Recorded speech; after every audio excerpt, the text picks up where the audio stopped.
दुबईमा अहिले यति धेरै नेपालीहरू छौँ हामी, आधा नेपाल दुबईमा छ भन्दा नि हुन्छ। अहिले हामीले बुझ्नुपर्ने कुरा के छ भनेपछि हिजो दुबई पुलिसले एउटा सूचना जारी गरेको थियो।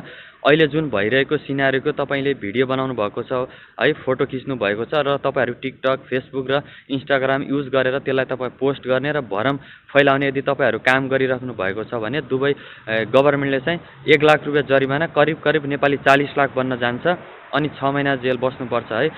त्यही भएर प्लिज हामीले यदि हाम्रो फ्यामिलीको लागि केही गर्नु छ, हाम्रो फ्युचर यदि अझै ग्रो गर्नु छ दुबईमा बसेर भने प्लिज सबैजनाले यस्तो नगरिदिनु होला, यहाँबाट सबैजना वञ्चित हुनु होला है।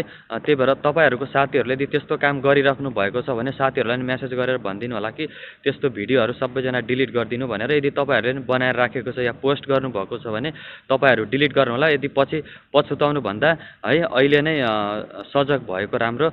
सबैजनालाई म यो निवेदन गर्न चाहन्छु है। हामीले बुझ्नुपर्छ, किनभने चाहिँ हामी धेरै वर्षदेखि दुबईमा बसिरहेका छौँ, अझै कति वर्ष बस्नुपर्ने हो है। त्यही भएर हामीले अहिले दुबईले हाम्रो लागि यति धेरै पहलहरू गरिरहेको छ। अनि त्यसपछि अनि हाम्रो अर्को कुरा, एमबिसीले एउटा सूचना जारी गरेको छ। त्यो सूचना चाहिँ म एउटा अर्को भिडियोमा भन्नेछु, सबैजनाले फलो गरिदिनु होला। अनि त्यस्तो काम कसैले नि नगरौँ है। सबै मिलेर अहिले हामीले दुबईको सपोर्ट गर्नुपर्छ है।